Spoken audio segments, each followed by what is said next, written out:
함께 찬송가 잠깐 부르겠습니다.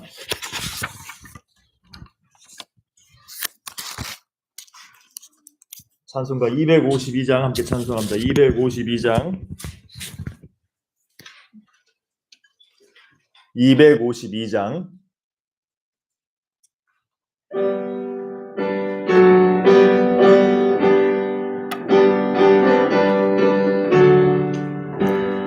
나의 죄를 씻기는 예수의 피밖에 없네. 다시 정케하기도 예수의 피밖에 없네. 예수의 흘린 피 날리게 하오니 귀하고 귀하다. 예수의 피밖에 없네.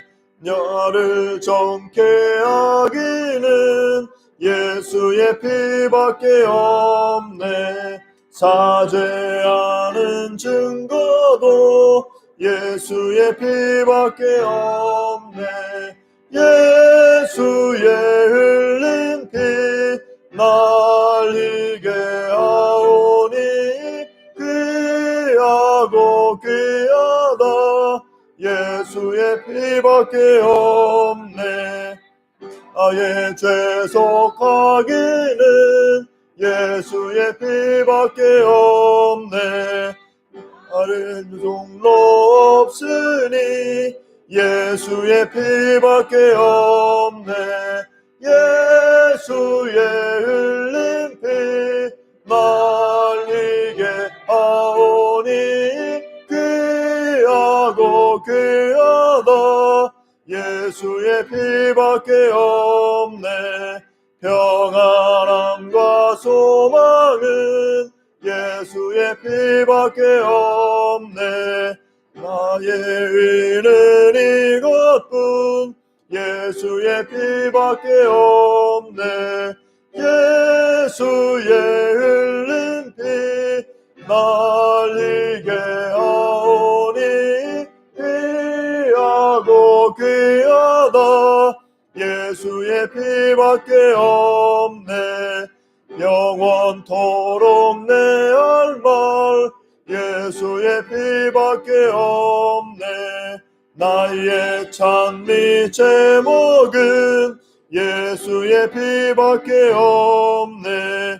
예수의 흘린 피 날리게 하오니 귀하고 귀하다. 예수의 피 5절 마지막 절 다시 5절 영원토록 내 할 말 예수의 피밖에 없네. 나의 찬미 제목은 예수의 피밖에 없네. 예수의 흘린 피 날리게 하오니 귀하고 귀하다. 예수의 피밖에 없네. 아멘. 다 함께 일어나셔서 우리 임례 찬송 부르심으로 주일 오전 예배를 하나님께 드립니다.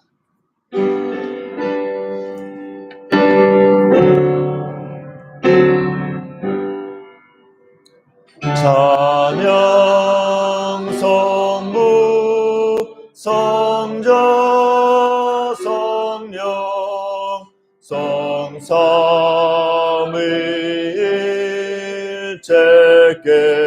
성삼위일체께 영원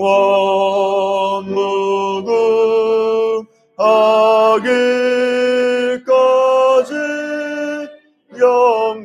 영광을 돌리세. 영광을 돌리세.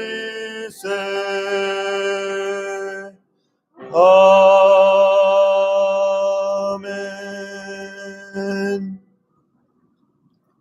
이르시기를 너희는 가만히 있어 내가 하나님 됨을 알지어다. 내가 문나라 중에서 높임을 받으리라. 내가 세계 중에서 높임을 받으리라 하시도다.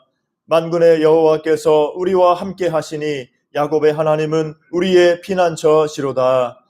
우리의 피난처가 되시며 힘과 능력이 되시는 사랑의 하나님, 부족한 저희들을 하나님 자녀 삼아주시고 늘 주님의 은혜 가운데 인도하시며 오늘 복된 주일 허락하셔서 주님 앞에 나와 예배하게 하심을 감사드립니다. 이 시간 감사함으로 믿음으로 성령 하나님의 인도 따라 이 시간 예배하오니 우리 예배를 받아주시고 주님의 크신 은총과 복락으로 충만하게 하셔서 우리가 주께 힘을 얻고 주님께 위로받고 능력과 은사받아 승리하며 이 땅 가운데 복된 하나님의 자녀들로 살아갈 수 있도록 인도하여 주시옵소서. 감사드리오며 예수님의 이름으로 기도하옵나이다. 아멘.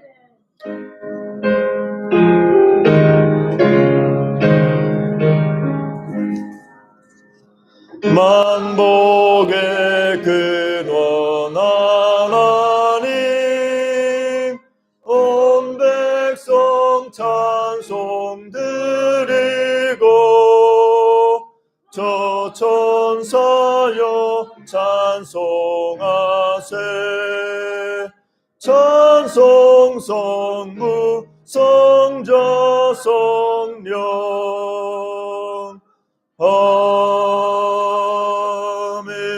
아멘. 함께 우리 성시교독 10번입니다. 교독문 10번, 성시교독 10번.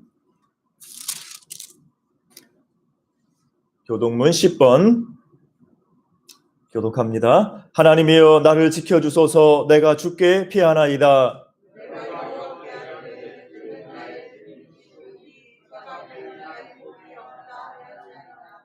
땅에 있는 성도들은 존귀한 자들이니 나의 모든 즐거움이 그들에게 있도다. 나는 그들이 드리는 피의 전제를 드리지 아니하며 여호와는 나의 산업과 나의 잔의 소득이시니 나의 분깃을 지키시나이다.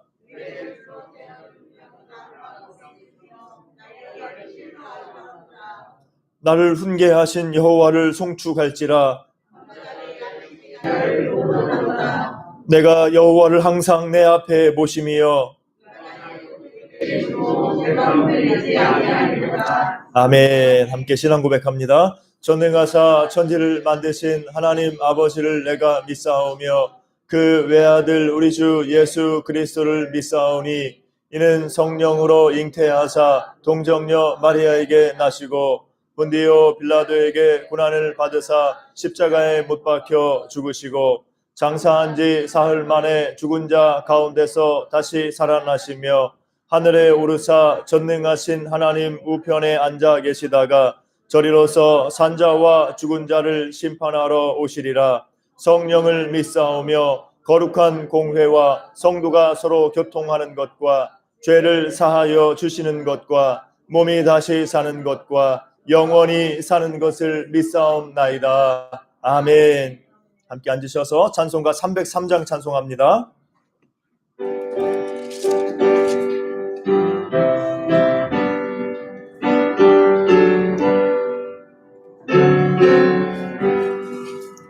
날 위하여 십자가에 중한 고통 받으사 대신 죽은 주 예수의 사랑하신 은혜여 보배로운 피를 흘려 영영 죽을 죄에서 구속함을 받은 우리 어찌 찬양 안 할까. 예수 안에 있는 우리 한량없이 즐겁고 주 성령의 위로함이 마음속에 차도다. 천국 음악 소리 같은 은혜로운 그 말씀 끊임없이 듣느느리 어찌 찬양 안 할까. 이 세상의 모진 풍파 쉬지 않고 불어도 주님 안에 보호받는 우리 마음 편하다. 늘 깨어서 기도하고 저 천국을 바라며 주님만을 기다리니 어찌 찬양 안 할까. 예배를 위해서 박양순 집사님께서 기도해 주시겠습니다. 기도드리겠습니다. 거룩하신 하나님 아버지, 주님의 사랑하심과 인도하심에 감사드립니다. 이 거룩한 주일에 예수님의 보혈을 의지하며 예배 드리니 받아 주옵소서. 오늘도 주님의 몸된 교회가 신령과 진정으로 예배 드리며 찬양하게 하옵소서. 모든 영광과 찬양을 하나님께 올려드립니다. 우리와 함께 하옵소서. 날마다 주님과 동행하며 주님의 마음을 품게 하옵소서. 주님께서 우리를 위하여 어린 양 장막에 오셔서 십자가에 달려 돌아가셨으므로 그 크신 사랑을 통하여 죄 씻음 받게 하여 주시고 자녀 삼아 주셨사오니 감사드립니다. 우리가 세상에서 살아갈 때 연약하여 죄 가운데 빠질 때가 있었사오니 회개합니다. 용서해 주시고 그 귀한 도교피로 정결하고 깨끗하게 씻어주시기 원합니다. 주님께서 거룩하게 살도록 하셨사오니 거룩한 천국 백성으로 구별되어 살기를 간절히 원합니다. 하나님 아버지, 더욱더 신실한 믿음으로 맡기신 일을 감당하기 원합니다. 맡은 일에 끝까지 믿음으로 최선을 다하게 하옵소서. 모든 열정을 쏟아 주님의 일을 감당하기 원합니다. 모든 성도가 한 마음 한 믿음 한 사랑으로 주님을 섬기게 하옵소서. 맡은 일에 충성을 다함으로 주님 보시기 아름다운 교회가 되게 하시고 더 많은 사람들이 예배하고 싶어하는 교회가 되게 하옵소서. 많은 사람들이 주님 앞에 나오는 부흥의 역사가 일어나기를 원합니다. 생명을 소중히 여기시어 더 많은 천국 백성으로 구원받기를 원하시는 주님, 우리가 복음을 전할 때 능력 주시고 전도하는 열정을 가지고 살게 하여 주시기 원합니다. 이 땅에 주님을 믿는 교회와 주님의 백성들을 기억하시고 주님의 크신 능력과 은혜를 부어주시기 원합니다. 주님의 피값을 세우신 중도 제일교회가 하나님 아버지 뜻을 이루어드리고 믿지 않는 영혼이 많이 구원받고 회개의 역사가 일어나고 각국마다 번성하게 하여 주시기 원합니다. 하나님 아버지, 전 세계에 흩어져 복음을 전하는 선교사님들에게 성령을 충만히 부어주시고 축복해 주옵소서. 영육간의 강건함을 허락하여 주시고 안전하게 보호해 주옵소서. 선교사님들의 사역을 더하여 수많은 심령들 위해 주의 나라가 임하게 하옵소서. 하나님 아버지, 이 민족을 보호하시고 성리하실 줄 믿습니다. 주님의 은혜와 축복으로 살게 하옵소서. 이 민족을 인도하시고 악에서 구원하옵소서. 남과 북이 복음으로 통일되고 하나 되어 주님의 영광을 나타나게 하여 주시기 원합니다. 고난주간 앞에 우리 중도 지역의 성도들 일일이 기도 시작하오니 성도들에게 성령 충만 능력 주시어 우리 안에 기도하기 원합니다. 이 시간 말씀을 전하시는 담임 목사님께 은혜를 보여주시고 성령 충만함을 세워주시고 영육간의 강건함을 허락하여 주시기 원합니다. 성령 충만, 말씀 충만 능력 주시어 말씀이 선포될 때 귀한 하늘나라의 생명의 양식이 되기 원합니다. 말씀을 듣는 우리에게는 귀한 양식이 되어 은혜가 넘치게 하옵소서. 원로 목사님께도 성령을 충만히 부어주시고 영육간의 강건함을 허락하시어 사명을 잘 감당하게 하옵소서. 하나님 아버지, 이 나라와 전 세계의 코로나 전염병이 확산되어 주님의 교회와 믿는 사람들에게 어려운 상황입니다. 많은 백성들을 불쌍히 여기시어 조속히 전염병이 물러나게 도와주시기 원합니다. 백신 접종과 치료제가 조속히 공급되어 코로나 전염병을 극복하고 백성들의 삶이 정상으로 돌아가게 하옵소서. 이 시간 여러 가지 사정으로 예배에 참석하지 못한 성도들이 있습니다. 어디에 있든지 주님의 은혜가 임하기를 원합니다. 병역하여 예배에 참석하지 못한 성도들에게는 주님께서 찾아가셔서 치료해 주시고 위로해 주시기를 원합니다. 이 시간 주님을 믿는 모든 이들에게 주님의 자비로운 손길이 가득하기를 원하오며 예배 시간 처음부터 끝까지 주님께서 홀로 영광 받아 주시고 예배를 주관하여 주시기를 원하오며 우리를 사랑하시는 주 예수 그리스도 이름으로 기도합니다. 아멘.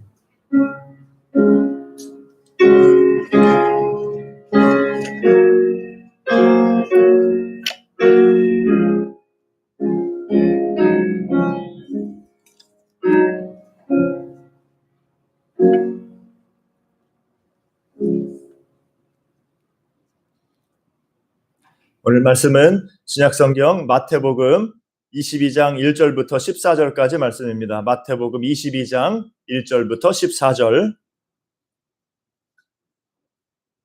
마태복음 22장 1절부터 14절. 신약성경 37페이지 마태복음 22장 1절부터 14절. 제가 봉독합니다. 예수께서 다시 비유로 대답하여 이르시되 천국은 마치 자기 아들을 위하여 혼인잔치를 베푼 어떤 임금과 같으니 그 종들을 보내어 그 청한 사람들을 혼인잔치에 오라 하였더니 오기를 싫어하거늘 다시 다른 종들을 보내며 이르되 청한 사람들에게 이르기를 내가 오찬을 준비하되 나의 소와 살진 짐승을 잡고 모든 것을 갖추었으니 혼인잔치에 오소서 하라 하였더니 그들이 돌아보지도 않고 한 사람은 자기 밭으로 한 사람은 자기 사업하러 가고 그 남은 자들은 종들을 잡아 모욕하고 죽이니 임금이 노하여 군대를 보내어 그 살인한 자들을 진멸하고 그 동네를 불사르고 이에 종들에게 이르되 혼인잔치는 준비되었으나 청한 사람들은 합당하지 아니하니 내 거리 길에 가서 사람을 만나는 대로 혼인잔치에 청하여 오라 한대 종들이 길에 나가 악한 자나 선한 자나 만나는 대로 모두 데려오니 혼인잔치에 손님들이 가득한지라 임금이 손님들을 보러 들어올새 거기서 예복을 입지 않은 한 사람을 보고 이르되 친구여 어찌하여 예복을 입지 않고 여기 들어왔느냐 하니 그가 아무 말도 못하거늘 임금이 사환들에게 말하되 그 손발을 묶어 바깥 어두운 데에 내던지라 거기서 슬피 울며 이를 갈게 되리라 하니라 청함을 받은 자는 많되 택함을 입은 자는 적으니라. 아멘. 계속해서 우리 하나님 나라 이 비유로 함께 은혜 나누고자 합니다. 전에 제가 한번 기도에 대한 특강을 어느 교회에서 한 적이 있어요. 근데 거기에 이제 장로님께서 기도 특강을 다 들으시고 뭐 기도에 대한 여러 가지 얘기 들었을 거 아닙니까? 기도의 정의부터 시작해서 이제 기도를 어떻게 하는 것인지 다 이제 성경을 말씀 가지고 이렇게 특강을 했는데 이제 장로님이 끝나고서 이제 같이 교제하는데 그 말씀을 하는 거예요. 목사님 말씀 다 알겠고 기도가 그렇게 능력 있다는 거 다 알겠는데 왜 나에게 한 가지 기도가 응답이 되지 않는지 너무나 힘들다는 거예요. 왜 무슨 응답이냐면 아들이 결혼해야 되는데 결혼하지 못한 아들이 있는 거예요. 위에 두 딸이 있고 두 딸은 이미 결혼해서 외손주들도 있고 그런데 이제 30 중반이 된 아들이 직장도 있고 뭐 믿음도 좋고 다 좋아요. 그런데 이제 뭐 여러 가지 이제 상황이 있겠죠. 결혼을 못하는 거야. 아직 맞는 배필을 찾지 못해가지고 결혼을 못하는 거예요. 그래서 이 장로님은 이제 연세는 들어가시고 이 아들이 빨리 결혼해서 손자를 봐야 되겠는데 그게 소원인데 그 소원이 그 기도 응답이 되지를 않는다는 거죠. 벌써 얼마나 기도했는데 하나님이 왜 이 기도 안 들어주냐고 막 이제 그렇게 하소연을 하시더라고요. 그래서 이제 들어주실 거라고 이렇게 얘기를 했는데 자 이렇게 간절히 자기 아들의 그 결혼을 바라는 이 아버지가 그 아들이 결혼하면 얼마나 기뻐했겠어요? 나중에 그 아들 결혼 잘했다는 소리 들었습니다. 그때 이 장로님이 제일 기뻐했을 것 같아요. 거기다가 이제 손자까지 딱 낳았으면 아마 이 장로님은 정말 이제 죽어도 여한이 없다. 이 정도 이제 모든 기도 응답 뭐 이렇게 이제 생각하고 했을 것 같습니다. 이렇게 이 아들의 결혼이 얼마나 기쁨이 돼요? 자, 그런 것처럼 오늘 본문에 나오는 혼인잔치 비유에서도 여기에서도 어떤 임금 얘기 나오죠. 임금? 그냥 사람이 아니라 왕. 어느 나라의 임금님이 왕이 자기 아들을 위해서 혼인잔치를 베푸는 거예요. 아들이 이제 드디어 결혼하는구나. 이제 아들을 위해서 왕의 아들이니까 드디어는 아니겠네. 이제 이 왕의 아들이 이제 결혼을 하니까 왕이 너무 기뻐가지고 혼인잔치를 이렇게 베푼 겁니다. 22장 2절 오늘 본문 2절 보면은 천국은 마치 자기 아들을 위하여 혼인잔치를 베푼 어떤 임금과 같다 이렇게 말씀하고 있죠. 천국이 혼인잔치와 같다는 거예요. 자, 여기 혼인잔치 베푼 임금은 누구를 가리키는 겁니까? 비유는 이제 이렇게 포인트를 잘 잡아야 되죠. 함부로 막 해석할 수는 없지만은 그 내용, 그 비유의 포인트를 잡아야 되는데 그 비유에서 이제 이 주인공이 말하는 게 있습니다. 그래서 여기 이제 이 임금은 하나님을 가리키는 거죠. 하나님의 아버지. 아들은 이제 보통 예수 그리스도를 가리킨다고 봅니다. 하나님의 아들을 가리키는 것이고 이제 혼인잔치는 바로 이렇게 하나님께서 우리 죄인들을 위해서 우리를 위해 준비하신 하나님 나라를 가리키는 거죠. 혼인잔치가 바로 하나님이 준비하신 나라예요. 하나님 나라는 바로 오늘 비유에서 말하는 것처럼 하나님께서 우리 하나님의 형상대로 지음받은 사람을 위해서 죄로 타락했지만 다시 그들을 구원해서 이제 그들과 함께하기 위해 기쁨으로 잔치를 준비한 것 같은 그런 나라가 바로 하나님 나라라는 겁니다. 하나님 나라는 이렇게 혼인 잔치하는 것 같은 그런 나라가 바로 하나님 나라예요. 누가 준비하셨어요? 하나님이 친히 준비하신 그 잔치, 하나님이 준비하신 잔치와 같은 것이 바로 하나님 나라라는 겁니다. 그래서 이렇게 하나님 나라는 은혜와 기쁨으로, 행복으로, 감사로, 감동으로 충만한 게 바로 하나님 나라예요.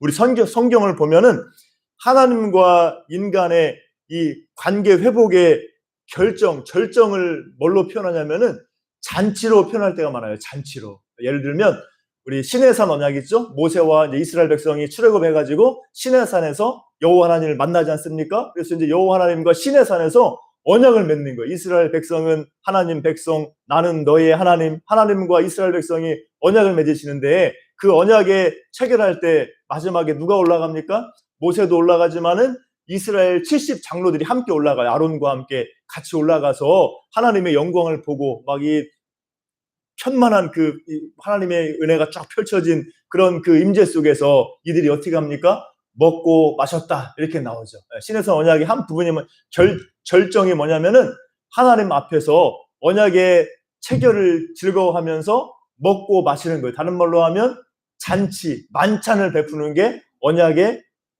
종결입니다. 종결. 그래서 이렇게 하나님과의 관계 회복은 언약인데 그 언약의 절정이 바로 만찬, 잔치가 되는 거예요. 마찬가지로 예수 그리스도의 새 언약, 예수님의 피로 맺은 우리 새 언약에서도 예수님과 12 제자들이 마지막에 예수님 십자가 달리기 전에 무엇을 합니까?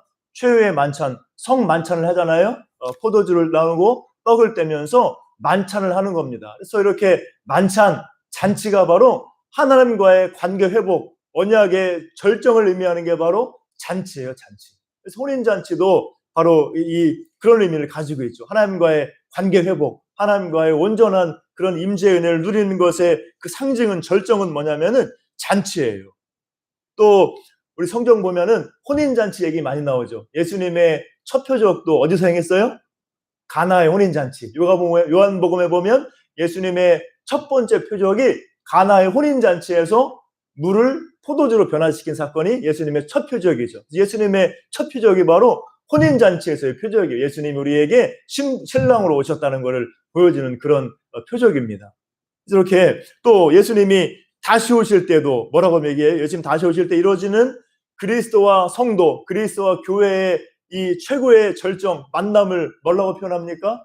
혼인잔치, 어린 양의 혼인잔치에 참여하라 나오잖아요. 계시록 마지막 계시록 뒷부분에 보면은 이렇게 마지막에 이제 예수님 다시 오실 때 우리 교회의 완전한 회복을 의미하는 게 뭐냐? 이 완전한 구원을 의미하는 게 뭐냐? 바로 예수님과의 혼인잔치예요. 혼인잔치.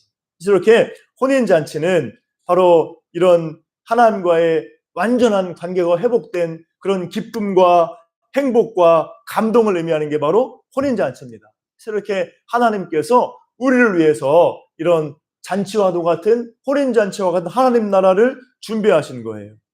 그래서 누가복음 13장 29절에 보면은 사람들이 동서남북으로부터 와서 하나님의 나라 잔치에 참여하리니 이렇게 나와죠. 하나님 나라가 잔치라는 거예요. 잔치.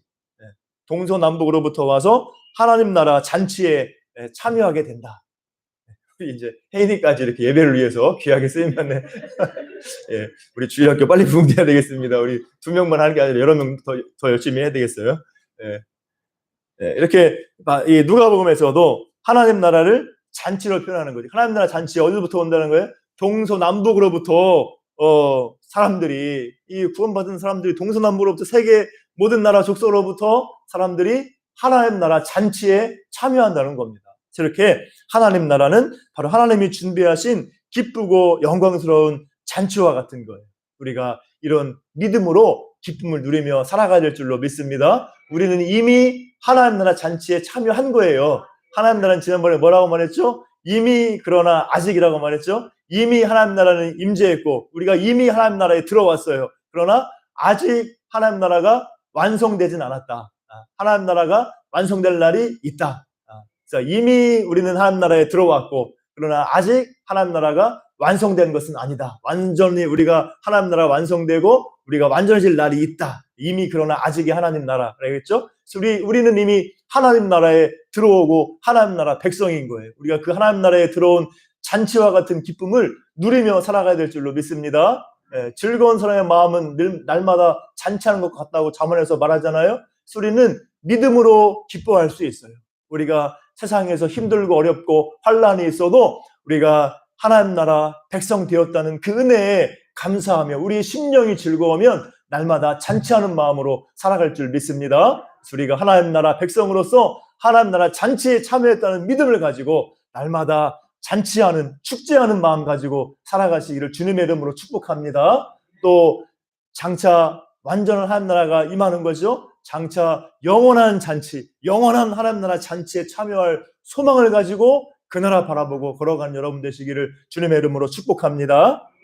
자, 이렇게 이제 이 하나님께서 이렇게 멋진 이 잔치를 계획하고, 그 다음에 3절 보니까 어떻게 합니까? 이제 청한 사람들을 초대하는 거예요. 초대.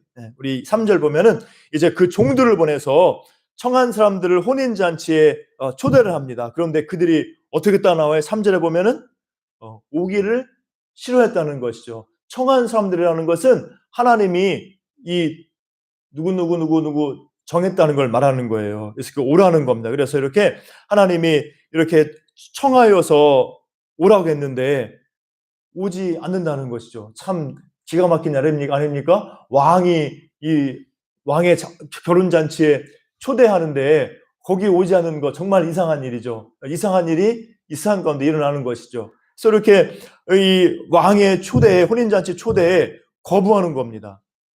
자, 이 사람들을 누구를 가리킬까요? 1차적으로는 이스라엘 족속, 유대인을 가리키는 거예요. 하나님께서 이렇게 언약으로 바른 믿음으로 돌아오라 해도 돌아오지 않고 우상 숭배 가운데 있고 죄 가운데 있는 유대인들을 가리키는 겁니다. 또 이제 이 사람은 누구를 가리키는 거예요? 지금 또 현대인들도 마찬가지죠. 지금 이 시대에도 하나님의 은혜의 부르심을 거부하는, 하나님을 거부하는, 대적하는 모든 사람이 바로 그 초대에 응하지 않는 이상한 사람들과 같은 사람들인 거예요. 자, 그러니까 이제 오늘 이제 왕이 어떻게 해요? 4절 보니까 다시 보는 거예요. 다시. 이제 두 번째는 이제 더 구체적으로 준비를 해가지고, 이제 날짜도 딱 정하고, 이제 확정을 하고, 그 다음에 이 잔치를 위해서 소와 살진 짐승을 잡고 모든 것을 이제 갖춰놓고 다시 보내는 겁니다. 다시 종들을 다시 보내가지고 다시 와라. 두 번째 초대하는 거죠. 그런데 두 번째 초대에도 역시 안 오고 5절 보니까 어떻게 했다는 거예요? 그들이 돌아보지도 않고 한 사람은 자기 밭으로 일하러 가고 한 사람은 또 어떤 사람은 자기 사업하러 가고 또 그 남은 자들은 심지어 어떻게 했다는 겁니까? 6절 보니까 초대에 응하지 않는 것뿐만 아니라 6절 보면 어떤 자들은, 남은 자들은, 다른 사람들은 그 왕이 보낸 종들을 잡아가지고 모욕하고 죽이기까지 했다는 것이죠. 자, 이것도 누구를 가리키는 거예요? 바로 하나님의 그 부르심을 거부하는, 은혜의 부르심을 거부하는 유대인들을 가리키는 거죠. 유대인들이 하나님의 부르심을 거부하고 또 거기다가 누구를 죽입니까? 하나님의 종들을 죽이잖아요. 하나님께서 이스라엘 백성에게 끊임없이 선지자를 보내시지 않습니까? 너희가 언약으로 돌아오고 나에게로 돌아오라, 여호와께로 돌아와라. 아무리 선지자들을 보내도 선지자들을 죽이고 하나님의 말씀을 거부하다가 이스라엘이 멸망길로 가는 거 아닙니까? 자, 바로 그런 유대인들, 선지자들을 죽인 유대인들을 가리키는 게 바로 여기 두 번째 초대에도 응하지 않은 그런 사람들이에요. 그리고 또 지금 현대인들의 모습이기도 합니다. 하나님을 거부하고 하나님의 은혜에 대해서 거부하고 나 할 일 많습니다. 나는 내 일이 더 좋고 내 일이 더 바쁘고 세상에서 돈 벌고 성공해야 되겠고 나 밭에 가야 되고 내 사업하러 가야 되고 안 됩니다. 거기다 더 나아가서 하나님을 대적하고 하나님의 교회를 대적하고 핍박하는 그런 자리에까지 나아가는 것이 바로 유대인들의 모습이기도 하고 지금 은혜를 거부하는 이 시대의 모든 사람들의 모습이기도 해요. 자, 이것이 바로 인간 비극의 원인이에요. 이 인간의 비극의 원인이 뭐냐? 하나님의 은혜의 부르심을 거부하고 나아가서 대적하는 거죠. 지난번에 말씀했지만은 러시아 문호 솔제니친이 뭐라고 말했습니까? 러시아의 비극, 그 자기 할머니, 할아버지, 조상들이 그 했던 말, 막 러시아가 막 공산화되어 가고 이 하나님을 떠나고 버리고 하는 그런 모습 중에서 어른들이 했던 말을 인용해서 솔제니친이 뭐라고 말해요? 러시아의 비극은 하나님을 떠난 것이다. 하나님을 떠남으로 러시아의 비극이 시작됐다고 말하는 거 아닙니까? 그래서 이렇게 비극의 원인은 하나님의 은혜를 거부하는 거예요. 물론 더 큰 원인은 아담의 타락에서 우리가 죄로 타락한 것이 원인이지만은 죄로 타락했어도 거기에 무엇이 있어요? 하나님의 은혜의 부르심이 있습니다. 하나님이 그 선지자들을 보내고 종들을 보내어서 이스라엘에 말씀하셨고 지금도 하나님께서 예수님을 보내서 우리에게 구원의 은혜를 주셨는데도 지금도 하나님의 은혜를 거부하고 하나님을 대적하는 사람들이 있다는 것이죠. 이것이 바로 인간 비극의 원인이에요. 하나님의 은혜를 저버리고 은혜를 거부하고 하나님을 대적하는 것, 이것이 바로 인간의 비극입니다. 결국에는 어떻게 되는 거예요? 하나님께 멸망당하고 심판길로 나아가게 되는 거예요. 오늘 본문 7절 보면은 임금이 어떻게 했다고 그래요? 그 종들을 잡아 죽이는 그 초청을 거부한 사람들에 대해서 7절 보면 임금이 노하여 군대를 보내어 그 살인한 자들을 진멸하고 그 동네를 불살랐다 나오죠. 자, 이게 바로 이제 이 이스라엘에 대한 심판을 가리키는 말이에요. 이 마태복음이 예루살렘 멸망 전에 쓰여졌다면은 예루살렘 멸망으로 실제로 이 말씀이 이어진 거고, 예루살렘이 멸망했잖아요. 로마 티터스 장군에 의해서 예루살렘이 철저하게 멸망하고 그때부터 이스라엘이 나라가 없어져 버린 겁니다. 그냥 저기저기 흩어져 버린 거예요. 자, 그리고 만약에 이 마태복음이 그 예루살렘 멸망 뒤에 쓰여졌다면은 예루살렘의 멸망을 가리켜 할 말일 수도 있는 겁니다. 그래서 이렇게 실제로 유대인들이 이스라엘 족속이 하나님의 은혜를 거부하고 대적하다가 결국 예루살렘 멸망으로 나아가게 되는 거예요. 바벨론 포로에서 돌이켜서 하나님이 은혜를 주셨음에도 또다시 하나님의 심판으로 나아가는 그런 모습이 바로 유대인들의 모습입니다.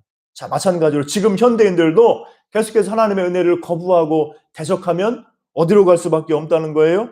결국에는 심판으로 나아갈 수밖에 없다는 거예요. 지금 우리가 심판을 앞에 두고 있다는 걸 우리가 늘 기억하고 걸어가야 될 줄로 믿습니다. 지금 이제 점점 이 양극화 얘기 많이 나오죠. 빈부격차가 커져가지 않습니까? 뭐 역대 정권 계속해서 이 빈부격차 줄이려고 애를 쓰잖아요. 그런데 희한하죠. 자본주의 사회 발달하면 발달할수록, 경제가 발달하면 발달할수록 이 빈부격차가 해결되지 않잖아요. 양극화가 심화되고 하면서 아주 그냥 부를 누리고 성공을 누리는 그런 상황을 보면서 많은 사람들이 우울에 빠지고 절망에 빠지고 심지어 막 자살하고 그러지 않습니까? 우리 뉴스에 신문에 보면은 그런 일들이 가끔 일어나잖아요.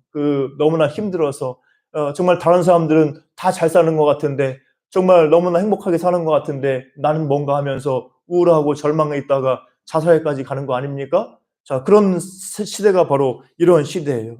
자, 그러나 지금 가난한 자들이 보기에 부를 누리고 정말 이 세상 성공과 막 권력과 명예를 누리는 사람이라 하더라도 그들이 이 하나님의 은혜의 부르심을 알지 못하고 그것을 거부하고 하나님을 대적하여 살다면, 하나님을 알지 못하고 걸어간다면 어떻게 되는 겁니까? 심판길로 나아가게 되는 거예요. 어리석은 부자가 소출이 풍성해가지고 내 창고를 더 지어야겠다 이렇게 계획했지만 그날 밤에 누가 그 사람을 찾습니까? 하나님이 부자를 생명을 찾는 것이죠. 이제 죽으면 아무 의미 없는 거예요. 심판길로 나아가는 겁니다. 아무리 이 세상에서 부와 성공, 이 지금 자본주의 시의 사회, 이 고도 자본주의 사회의 이 부와 그 성공과 복락을 누린다 하더라도 하나님을 알지 못하면, 거듭나지 못하면 심판길로 나아가는 겁니다. 이 세상은 잠깐인 거예요. 지금 우리 눈에 보이는 그럴듯한 이런 이 세계 문명, 이 부와 이 물질 문명, 편안한 안락함,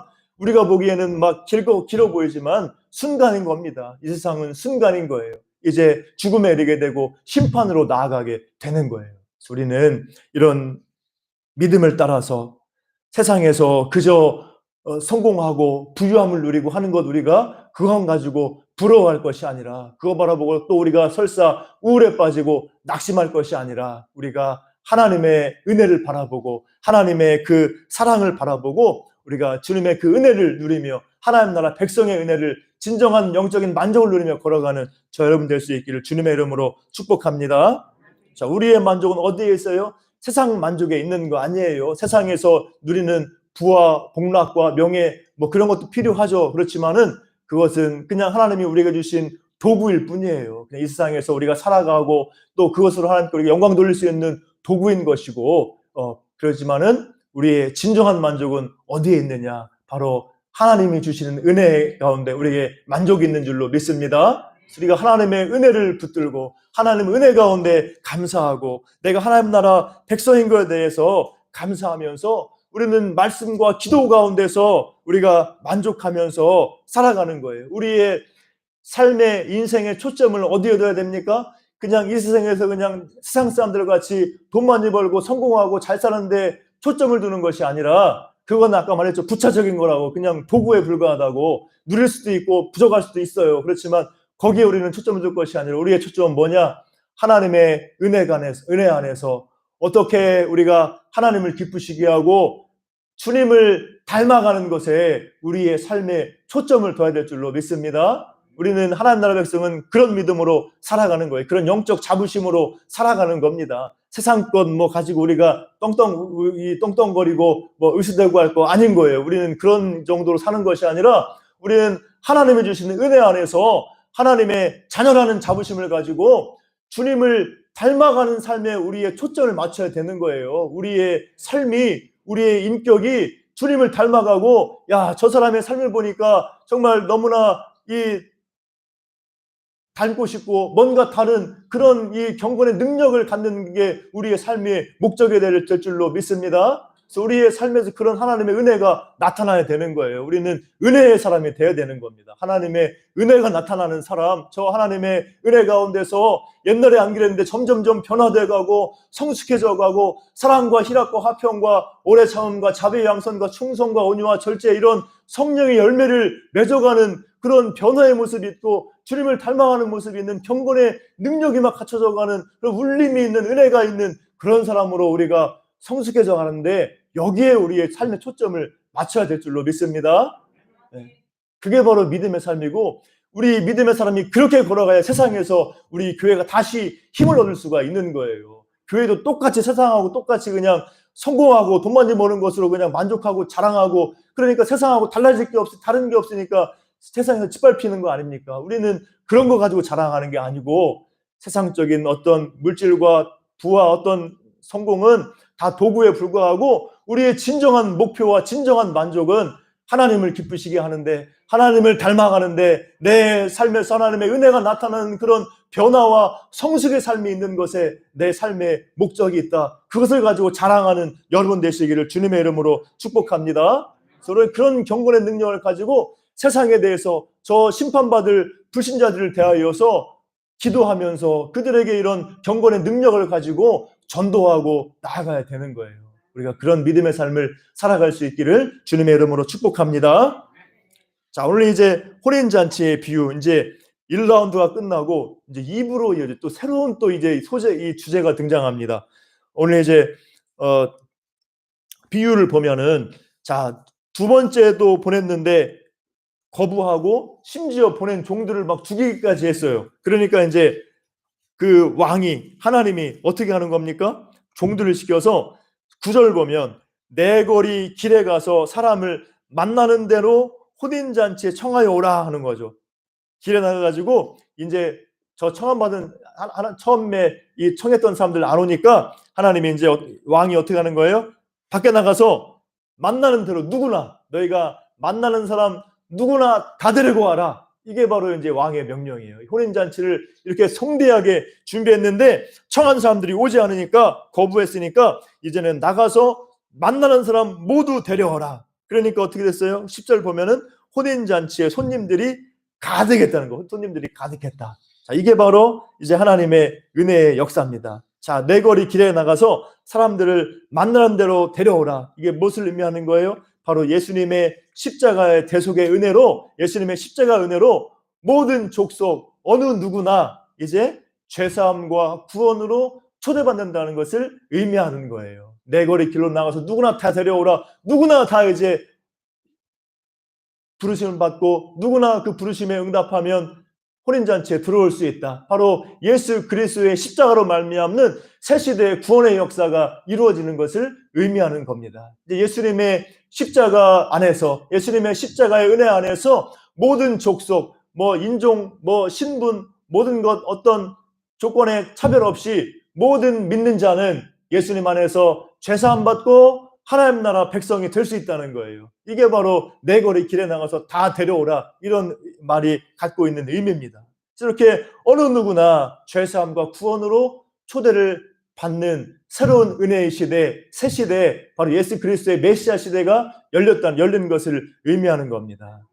자, 이스라엘이 유대인들이 천국 복음을 거부했죠. 예수님을 십자가에 못 박고 천국 복음을 거부하니까 이제 누가 천국으로 초대받는 겁니까? 하나님의 구속의 역사가 이제 어떻게 나타나요? 유대인을 넘어서 이방인에게 나타나는 거죠. 이방인, 어느 족속 누구나, 모든 이방인들에게. 전에는 이방인들은 하나님의 백성이 아니었어요. 유대인들만, 이스라엘만 하나님의 백성이었는데 이제 그들이 하나님 예수 복음의 초청을 거부하고 이제 은혜의 새 시대가 열려서 이제 모든 이방인들, 모든 족속에게, 또 복음서 보면은 세리와 창녀들까지도, 모든 죄인들까지도 예수님께 나오면, 회개하며 나오면 그들이 하나님 나라 백성으로 인정받고 의로움을 얻는 겁니다. 이게 복음서에 나오는 역사죠.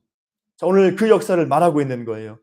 길거리 나가 누구나 다 데려오라. 바로 하나님의 그 죄사함과 구원의 역사가 모든 인류, 모든 죄인에게 다 이 은혜가 우리에게 임하게 되었다는 거예요. 예수님께 나오기만 하면, 회개하고 예수님께 나오기만 하면, 그 예수님의 하나님의 초청에 응하기만 하면 누구나 하나님 나라에 들어와서 먹고 배부르며 만족할 수가 있다는 겁니다. 그런 은혜의 시대를 본문에서 말씀하고 있는 거예요. 얼마나 큰 은혜입니까? 자, 이게 바로 하나님의 은혜라는 거예요. 예전에 베스트셀러였던 놀라운 하나님의 은혜, 필립이안 씨였나요? 놀라운 하나님의 은혜라는 그 책을 보면은 이제 어느 약혼녀의 얘기는, 하나님의 은혜를 설명하는데 미국의 어느 약혼녀의 얘기 나옵니다. 미국의 어느 이제 약혼녀가 이제 사랑하는 이제 그 연인과 약혼을 하고, 그 다음에 이제 결혼을 하겠어요. 결혼을 하게 돼가지고 이제 결혼 피로연을 아주 성대하게 하려고 호텔에서 아주 최고급 이 결혼 피로연을 하려고 자기가 모은 돈을 그냥 막 거의 다 투자해가지고 이제 결혼 피로연을 딱 예약하고 준비했어요. 자, 그런데 실화입니다. 실화. 어떤 일이 벌어졌느냐? 결혼을 며칠 앞두고 남자가, 약혼남, 자기 결혼하기로 했던 이 신랑감이 파혼을 선언한 거예요. 결혼 안 하겠다는 거예요, 갑자기. 가지고 너무나 큰 충격에 빠졌죠. 충격을 가누고 이제 어떻게 됩니까? 다음 순서가 뭐예요?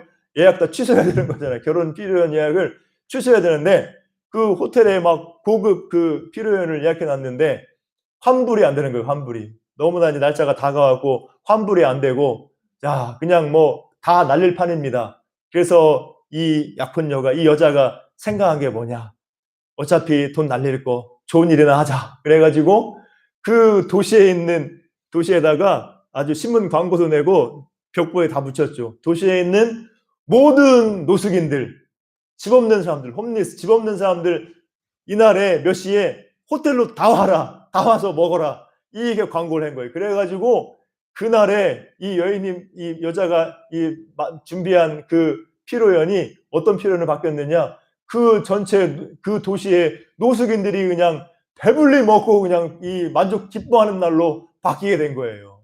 그래서 이 노숙인들이 받은 게 바로 은혜라는 겁니다. 은혜. 그냥 값없이 자기들 아무것도 한 게 없는데 그냥 와서 먹으라는 거죠. 그냥 오기만 하면 먹을 수가 있는 거예요. 여자가 자 노숙인들 다 오십시오. 집 없는 사람들 다 오십시오. 초대했죠.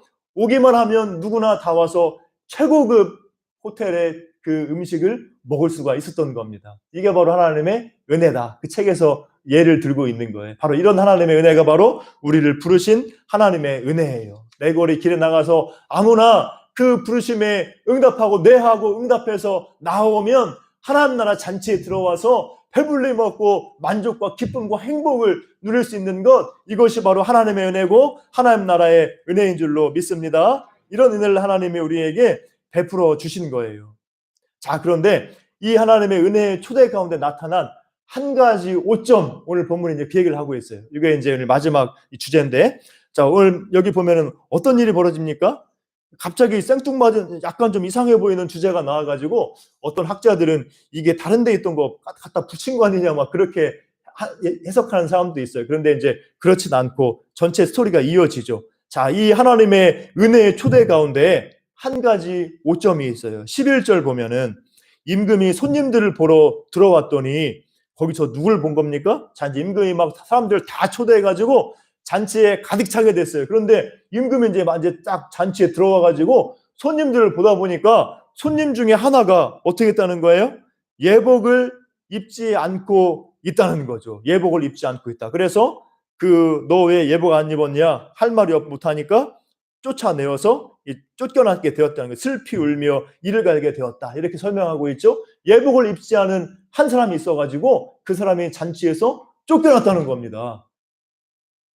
자, 오늘 이 호린잔치 생각할 때, 자, 과거에는 어떤 그 문화가 있었냐면은 예복을 준비하는 문화가 있죠. 특히 왕궁에 있는 잔치 같은 경우는 더더욱 그러하죠. 왕궁에 잔치를 하는데 그냥 아무 옷이나 입고 들어올 수가 있습니까? 그래서 보통 왕궁에서 왕이 그 왕의 잔치에 참여할 때 의복을 주죠. 더군다나 여기서는 막 길거리에서 막 다 사람들 데려온 거 아닙니까? 자, 그렇다면 더더욱 예복이 필요했겠죠. 잔치에 막 누더기 옷 입고 막 그렇게 아무나 다 왔는데 그냥 참여할 수 없잖아요. 왕자의 혼인잔치인데, 그러니까 예복을 입으라고 했겠죠. 아마도 예복을 쫙 나눠줬을 거예요. 예복을 입고 이제 혼인잔치에 걸맞게 이제 예복을 입고 잔치에 참여하라는 것이죠. 자, 그런데 한 사람은 어떻게 했어요? 예복을 입지 않은 거예요. 그 왕이 이제 예복을 입으라고 했을 것인데 예복을 입지 않고 그냥 누더기 옷 그대로 입고 있는 거죠. 그러니까 쫓아냈다고 오늘 본문에서 말하고 있지 않습니까?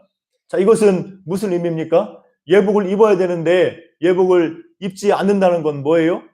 어떻게 보면은 왕에 대한 모욕, 거부라고 할 수 있는 거예요. 왕이 은혜로 초대했고 이제 혼인잔치에 참여할 수 있도록 걸맞게 예복까지도 주었는데 입고 참여하면 더 좋은 건데 예복을 입지 않았다는 것은 왕에 대한 모욕, 거부의 의미라고 볼 수가 있는 겁니다. 그래서 심판받게 되는 거죠.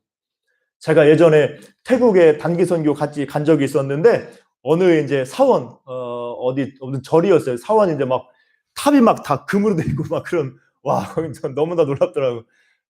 순금은 아니고 금을 도금한 것 같아요. 막 벽도 다 금이고 이만한 탑이 다 금이에요. 그래가지고 그 앞에 사진 찍고 했는데 그 사원에 들어갈 때 태국 더우니까 막 다 반바지 입고 막 짧은 치마 입고 그러고 다니잖아요. 그런데 그 사원에는 반바지 알다리 뭐 짧은 치마 알다리 못 들어가는 겁니다. 어떻게 했냐? 거기에서 준비한 옷을 줘요. 옷. 그런 바지 입은 사람은 괜찮고 반바지나 짧은 치마 입은 사람들은 거기 사원에서 준 옷 입어야 들어가요. 얼마나 귀찮은지 몰라요. 그냥 이상하기도 하고 반바지 위에다가 그냥 막 또 긴 옷 걸쳐 입고 이렇게 사원에 들어가요. 불경하다고 감히 사원에 알다리 내놓고 들어가냐고 이제 이렇게 옷 입으라고 하는 거죠. 거기서 주는 옷 안 입으면 들어갈 수 있을까요? 못 들어갈까요? 예? 나 진짜 입기 싫다 들어갈래 하면은 어떻게 됐을 것 같아요? 쫓겨나요. 거기 이 보안원들이 다 있어가지고 옷 안 입고 막 반바지 막 알다리로 막 그냥 들어가면 너 뭐야 하고 잡아가지고 쫓아내는 겁니다. 돈 내도 못 들어가는 거예요. 거기는 반드시 이 옷을 입어야 그 사원에 들어갈 수가 있는 거예요. 똑같은 예죠. 왕의 혼인잔치, 왕이 혼인잔치에 걸맞는 예복을 준비해 준 겁니다. 그런데 그 예복을 입지 않고 거부했어요. 이러면 당연히 쫓겨나는 거죠. 당연한 겁니다. 그 얘기를 이 본문에서 하고 있는 거죠. 예복 입지 않은 한 사람이 쫓겨났다는 거예요. 왕에 대한 거부, 왕에 대한 모욕을 의미하는 거죠. 자, 이것은 무슨 의미겠습니까? 바로 예복을 입는다는 것은 그 은혜에 걸맞는, 그 하나님의 은혜에 걸맞는 삶을 산다는 것을 의미하는 거예요. 예복이라는 것은 하나님의 주신 은혜에 걸맞는 은혜의 삶, 변화된 삶, 하나님 나라 백성의 삶을 살아가는 것이 바로 예복이에요. 예복. 예수님의 구원의 은혜를 입었잖아요. 죄사함의 은혜를 입고 그 하나님의 은혜에 합당한 그 하나님 나라 백성에 걸맞는 삶을 살아가는 것이 바로 예복이라는 의미예요.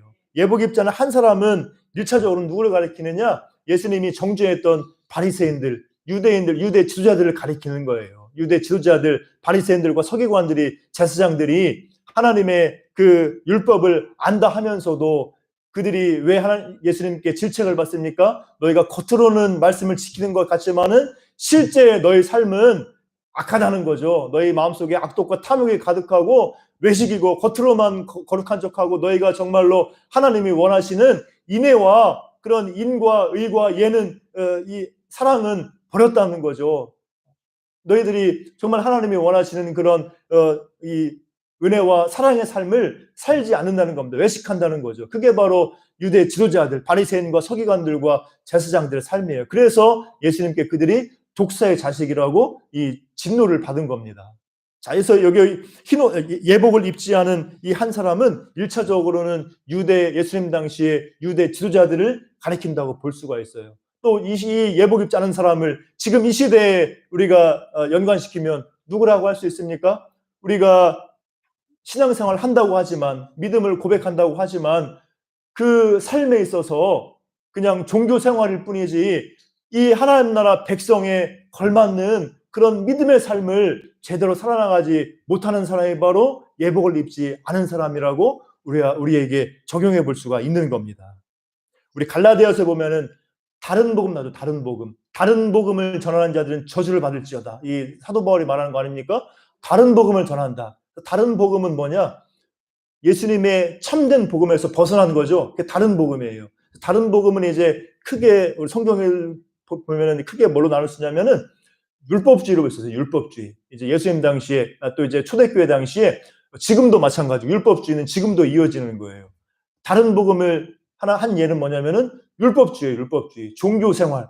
그냥 바리새인들 같이 그렇게 진정으로 거듭나서 하나님을 말씀을 주님을 따라가는 닮아가는 그런 삶의 모습이 없고 겉으로 보기에만 그럴듯한 종교 생활을 해나가는 거, 내 힘으로 해나가려고 하는 거, 내 힘으로 막 내 능력으로 막 율법을 지키고 또 지금으로 말하면 막 교회 생활하고 막 헌금하고 열심히 봉사하고 내 힘으로 막 열심히 해가지고 나 이렇게 열심히 했다 자기 의를 의지하는 것, 이게 바로 율법주의죠. 바리새인과 지금 율법주의 종교 생활하는 그런 부류가 바로 율법주의 부류예요. 이게 바로 다른 복음을 따라가는 겁니다. 이런 경우가 바로 예복을 입지 않은 거라고 할 수가 있어요. 겉으로 보기에 그냥 종교 생활이 있고 그럴듯한 그런 형식은 있지만은 실제 삶에서 예수님 안에서 거듭나지 못하고 실제 삶 속에서 하나님이 주시는 그런 이 은혜와 능력 속에서 내가 사랑으로 또 믿음으로 살아가지 못한다면 그것이 바로 다른 복음에 따라가는 거라고 할 수가 있는 겁니다. 내가 죽지 않는 거야. 한마디로 말하면 신앙생활 막 교회생활 10년, 20년, 30년 했어도 내 자아가 죽지 않고 교만한 마음 그대로 내가 최고고 내 의견이 최고고 또 다른 사람 막 비판하고 정죄하고 하는 그런 가운데 있는 사람, 종교적으로는 열심히 모든 예배 다 나오고 헌금도 많이 하고 봉사도 많이 하고 뭐 다 할 수 있지만은 자아가 죽지 않고 겸손히 주님 앞에 무릎 꿇지 않고 변화되지 않은 그런 삶이 바로 자기를 의지하고 율법주의에 빠진 거라고 할 수가 있는 거예요. 예수님을 의지하고 내 죄를 깨닫고 예수님을 의지하고 나를 내려놓고 주님 따라가는 그런 삶이 없다면 다른 복음 가운데 있는 삶과 같은 겁니다. 그런 것이 바로 예복을 입지 않은 것과 같은 거예요. 또 하나 예복을 입지 않은 것, 다른 복음은 또 어떤 이유로 나타나느냐? 구원파 신앙같이 도덕 폐기론, 율법 폐기로 나타나는 거예요. 나 이제 예수님 믿었으니까 천국 간다. 예수님 믿었으니까 죄산 받는다. 내 입술로 예수님 믿고 고백했으니까 나는 이제 자유하다. 그냥 막 방탕하게 사는 거죠. 아니면 그런 것도 떠나서 그냥 신앙은 신앙이고 내 삶, 세상에서 또 삶은 내 삶이고 그냥 즐길 것 즐기고 그냥 세상하고 똑같이 살아가는 거죠. 세상적인 가치관 가지고 세상 사람들 생각하고 똑같이 그들과 같이 세상의 그런 부와 육신의 정욕 따라서 살아가는 것, 그렇게 도덕 폐기론 같이 구원파 신앙 같이 내가 구원받았으니까 막 살아도 된다 이런 믿음 같이 살아가는 것, 그것이 바로 또 다른 복음의 삶의 또 다른 모습이에요. 저렇게 우리가 하나님 은혜 안에서 우리가 은혜 가운데 부름받은 것으로서 우리가 합당한 삶을 살아가지 못하면 예복 입지 않은 사람으로 같이 우리가 하나님 앞에 판단받을 수가 있는 겁니다. 그래서 우리의 삶 속에서 이런 은혜가 나타나야 되는 것이죠. 에베소서 4장 24절 보면은 하나님을 따라 의와 진리의 거룩함으로 지으심을 받은 새 사람을 입으라 이렇게 말씀하고 있죠. 우리가 진정으로 예수님 안에서 거듭내고 정말 나의 죄를 깨닫고 회개하고 돌이켜 주님께 연합한, 예수님과 연합한 삶을 우리가 살아간다면 지금 당장은 아니더라도, 당장 우리가 완벽하진 않더라도 우리 가운데 변화의 역사가 나타나게 되는 줄로 믿습니다. 이게 바로 택함받은 증거예요. 우리가 택함받은 증거를 우리 삶 속에서 이제 나타나기 마련인 거예요. 지금 한 번에 나타나지 않더라도 우리의 모든 삶 속에서 우리가 그런 변화된 삶을, 새 사람의 삶을 우리가 살아나가는 겁니다. 계시록 19장 8절 보면은 그에게 빛나고 깨끗한 세마포 옷을 입도록 허락하셨으니 이 세마포 옷은 성도들의 옳은 행실이로다 이렇게 말씀하고 있죠. 세마포 옷, 흰 옷 입은 자들이 이제 예수님을 만나는 거 아닙니까? 흰 옷은 예수님의 피로 정결케 된 것을 의미하는 것이기도 하고 또 무엇을 의미해요? 성도의 올바른 행실을 의미하는 거죠. 예수님 안에서 거듭나고 구원받아서 내 죄를 돌이켜서 회개하고 주님 따라가고 말씀과 기도 가운데 성령 충만받고 걸어가면서 이제 우리의 삶이 더 변화되고 더 성숙하고 주님을 닮아가는 모습으로 나아가는 거예요. 성화의 삶이 우리 가운데 나타나는 겁니다. 그게 바로 예복을 입었다는 의미고 그게 바로 택함 받았다는 의미예요. 오늘 본문에서 청함받은 사람은 많되 택함을 입은 자는 적다 말씀하고 있죠.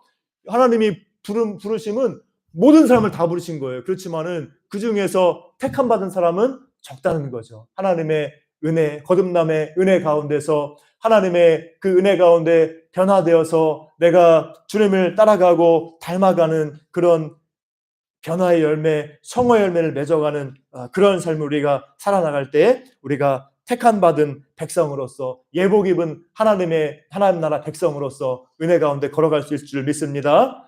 마태복음 7장 21절에 보면은 나더러 주여 주여 하는 자마다 다 천국에 들어갈 것이 아니요 다만 하늘에 계신 내 아버지의 뜻대로 행하는 자라야 들어가리라 말씀하고 있습니다. 이 말씀이 무슨 뜻이에요? 바른 복음을 우리가 믿어야 한다는 거예요. 바른 복음, 예수님의 바른 복음을 믿을 때 나의 죄를 깨닫고 나의 죄에서 돌이켜서 예수님의 그 십자가의 은혜의 복음을 우리가 믿고 의지하고 주님의 십자가의 은혜를 의지하고 살아가는 겁니다. 그 은혜에 감사해서 거기서 그 은혜에 감사하고 만족하면서 그 은혜에 감사해서 주님을 따라가고 닮아가는 거예요. 그 은혜에 감사해서 내가 열심히 신앙생활하고 말씀 보고 기도하는 가운데서 우리의 삶이 더욱더 성령 충만받고 주님을 조금씩 닮아가는 겁니다. 그것이 바로 하나님의 뜻대로 행하는 삶이에요. 바른 복음 안에 걸어가는 삶입니다. 우리가 지금 당장 완벽하진 않지만은 우리 삶에 이런 성화의 역사가 나타나야 될 줄로 믿습니다. 그래서 우리가 이런 은혜 가운데 걸어갈 때 우리가 주님의 은혜를 충만히 누릴 수가 있습니다. 우리가 비록 약하고 넘어질 수 있지만은 우리를 부르신 그 은혜에 감사하고 우리를 택하신 그 은혜에 감사하고 우리가 믿음으로 주님만 바라보고 의지하면서 내 자아를 내려놓고 주님의 뜻을 따라가며 주님께 모든 삶 내어 맡기고 만족하며 주님의 뜻을 행하기를 힘써 나가는 여러분 되시기를 주님의 이름으로 축복합니다. 여러분 삶이 택함받은 하나님의 백성으로서 예복 입은 하나님의 백성으로서 하나님 나라의 그런 잔치를 받아 누리는 여러분 되시기를 주님의 이름으로 축복합니다. 기도하겠습니다. 사랑과 은혜가 풍성하신 아버지 하나님, 오늘 말씀을 통하여서 우리를 부르신 하나님의 은혜, 우리를 위해 예비하신 하나님 나라의 은혜가 얼마나 기쁘고 얼마나 행복과 영광의 나라인지 말씀을 통해 다시 깨닫습니다. 하나님이 우리를 값없이 부르신 은혜에 감사하며 우리가 그 은혜에 감사하여서 예복을 입은 자같이 우리가 그 은혜에 걸맞는 삶, 하나님 나라에 합당한 하나님 나라 자녀의 삶을 살아갈 수 있도록 인도하여 주시옵소서. 우리가 예수님의 십자가의 복음, 은혜의 복음 앞에 우리가 무릎 꿇고 우리가 주님만 바라보고 의지하며 나의 죄를 깨닫고 돌이켜 주님의 십자가 의만 의지하고 겸손히 주님 앞에 나아가게 도와주시고 우리의 모든 삶을 주님 앞에 내어 맡기며 말씀과 기도 가운데 성령 충만받아서 우리가 주님을 따라가는 삶, 더욱더 날마다 변화되고 주님을 닮아가는 삶,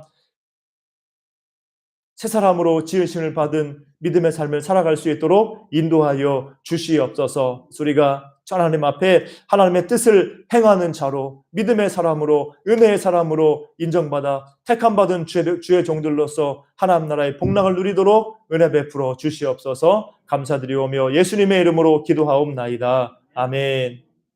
함께 찬송가 309장 부르면서 준비한 예물 하나님께 드립니다.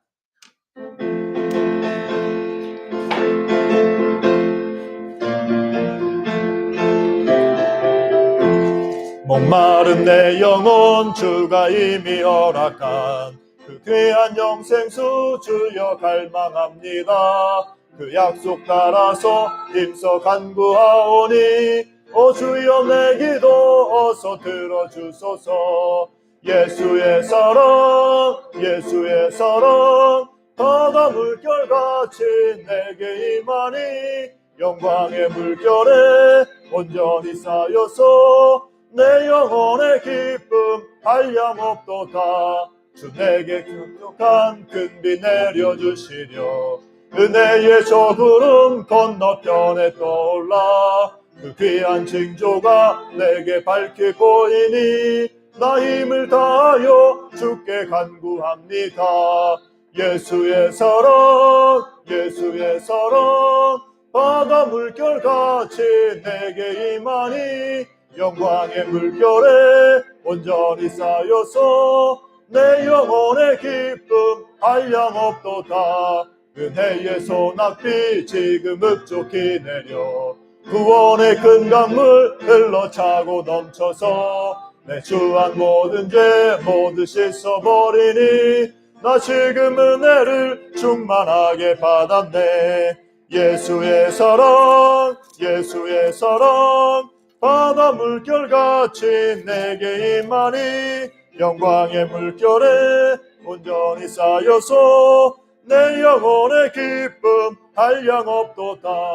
그 차고 넘치는 주의 은혜의 물결 힘차게 밀려와 내게 만족합니다. 오 할렐루야로 주를 찬송하오니 내 마음의 기쁨이 항상 충만함이라. 예수의 사랑 예수의 사랑 바다 물결같이 내게 임하니 영광의 물결에 온전히 쌓여서 내 영혼의 3절 다시 은혜의 소낙비 흡족히 내려 은혜의 소낙비 지금 흡족히 내려 구원의 큰 강물 흘러차고 넘쳐서 내 주한 모든 죄 나 지금 은혜를 충만하게 받았네. 예수의 사랑 예수의 사랑 바다 물결같이 내게 임하니 영광의 물결에 온전히 쌓여서 내 영혼의 기쁨 한량없도다. 그 차고 넘치는 주의 은혜의 물결 힘차게 밀려와 내게 만족합니다. 오 할렐루야로 주를 찬송하오니 내 마음의 기쁨이 항상 충만함이라. 예수의 사랑 예수의 사랑 바다 물결같이 내게 임하니 영광의 물결에 온전히 쌓여서 내 영혼의 기쁨 한량없도다. 아멘. 준비한 예물 주님께 드립니다. 11조 드립니다. 박민규 집사님, 권순화 권사님, 김영숙 전도사님, 박영순 집사님, 김영숙 전도사님, 이상배 집사님, 성영주 권사님, 문홍일 집사님, 한기임 권사님, 남병택 장로님, 김길겸 장로님, 조은경 집사님, 또 고순혜 권사님 11조 드리셨습니다. 감사원금 드립니다. 엄정자 권사님 범사에 감사, 김현숙 권사님 범사에 감사, 가옥선 권사님 범사에 감사, 박영순 집사님, 김옥수 전사님 주님 은혜와 사랑을 감사합니다.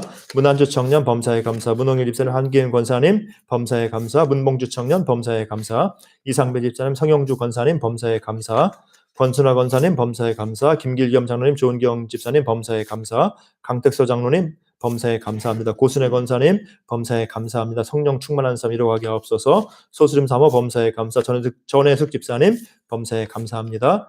또 우리 소순예 우리 권사님 신방감 우리 이복순 권사님 신방감사원금 드리셨습니다.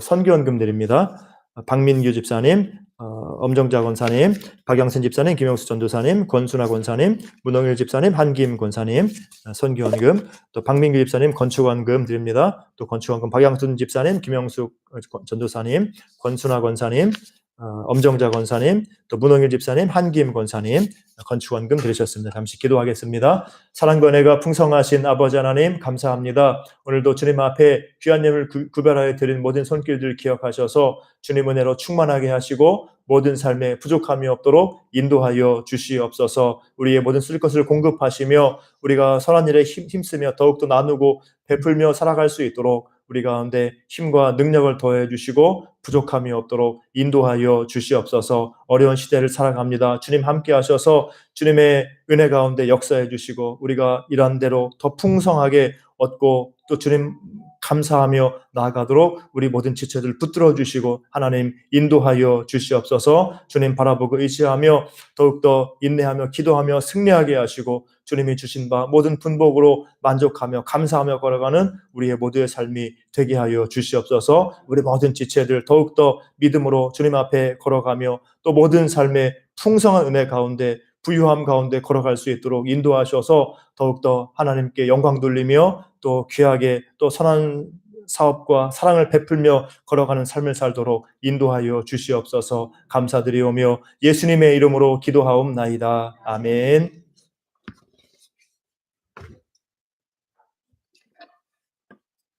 교회 소식입니다. 주보를 참고하시기 바랍니다.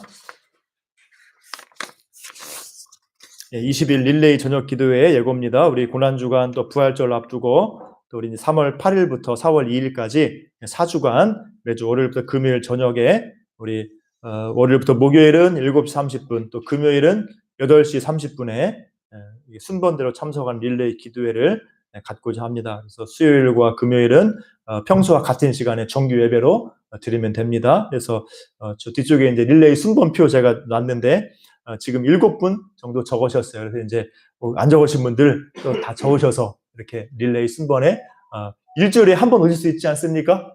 저녁에 이제 우리 20일 동안 매일 저녁 기도하자고요. 저는 매일 기도하는 거고 와서 이제 잠시 이제 이렇게 찬송하고 예배 잠깐 드리고 이제 여러분 개인 기도하면 되는 겁니다. 개인 기도를 위해서 또 교회를 위해서 나라를 위해서 함께 기도하면 돼요. 그래서 우리 고난주간 앞두고 기도하기 얼마나 좋습니까? 우리 봄, 가을로 기도하기 좋은 계절이잖아요. 그래서 우리 새벽에 나오기 힘드니까 멀리 구하니까 저녁에 나오시고 나오시면 제가 집에 돌아가실 때는 차가 없으신 분 제가 운행 가능합니다. 제가 운행을 자원하겠습니다. 그래서 돌아가실 때는 차가 없으신 분은 돌아갈 때 제가 운행을 해드릴 테니까 버스 타든지 택시 타든지 오시면 돼요.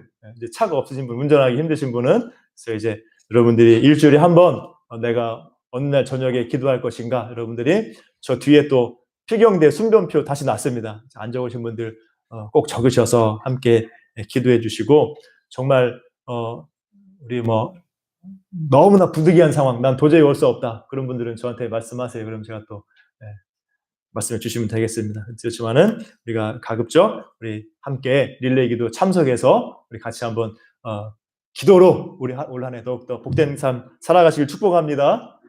예, 아멘이시죠? 예, 이 쓰신 분들만 아멘 하시는 것 같아. 예, 그래서 함께 우리 기도 열심히 하길 바랍니다.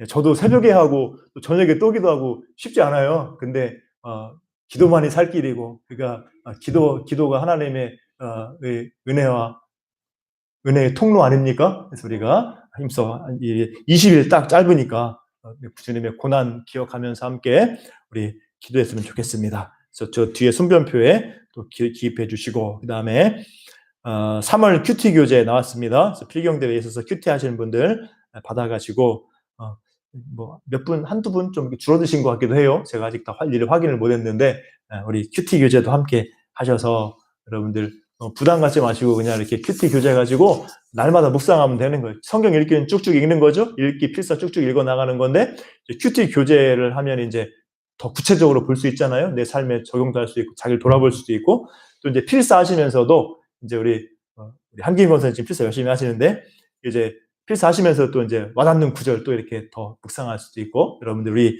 말씀과 기도 가운데 걸어간 여러분 되시기를 축복합니다. 그다음에 이제 4번 우리 개인 방역, 또 우리 교회 방역 더 힘써 주시고, 또 우리 지체들의 건강 회복을 위해서 계속 기도 바랍니다. 우리 지난번에 제가 단톡방에도 남겼는데 신기철 집사님 다시 입원하셨어요. 그래서 이제 위급한 상황은 아닌데 이제 검사 계속 받는데 검사 결과 좀 안 좋아서 그냥 또 입원해서 더 검사 받고, 염증이 좀 전립선이나 이런 데도 염증이 좀 있다고 그래요. 다시 이제 시술을 또 해야 될지 어쩔지 모르겠는데, 우리 신기철 집사님 몸에 있는 그런 염증 아직도 곳곳에 제거 안 된 게 있는 것 같아요. 그래서 우리 집사님 염증 회복되고 또 당뇨도 잘 관리될 수 있도록 기도해 주시고, 또 우리 주보로 보시고 여러 우리 원로 목사님과 우리 권사님들, 또 우리 출석하지 못한 우리 김정호 집사님, 김정찬 집사님 비롯해서 우리 은혜 집사님까지 이렇게 함께 우리 환우들을 위해서 더 기도해 주시기를 부탁드립니다. 광고 이상입니다. 다 함께 일어나셔서 우리 찬송가 부르고 우리 축도 예배를 마치겠습니다.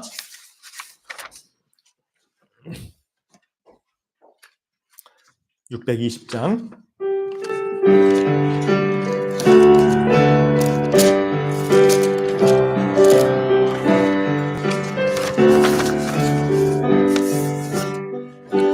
여기에 모인 우리 주의 은총 받은 자여라. 주께서 이 자리에 함께 계심을 아노라. 언제나 주님만을 찬양하며 따라가리니, 시험을 당할 때도 함께 계심을 믿노라. 이 믿음 더욱 굳세라. 주가 지켜주신다. 어두운 밤에도 주의 밝은 빛 인도하여 주신다. 주님이 뜻하신 일 헤아리기 어렵더라도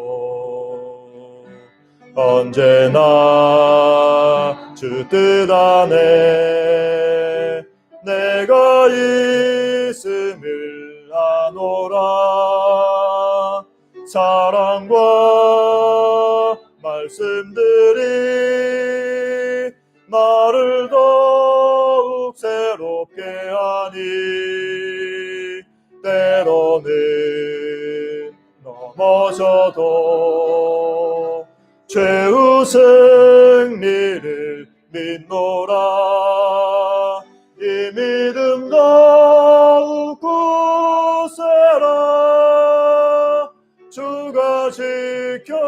주신다. 어두운 밤에도 주의 밝은 빛 인도하여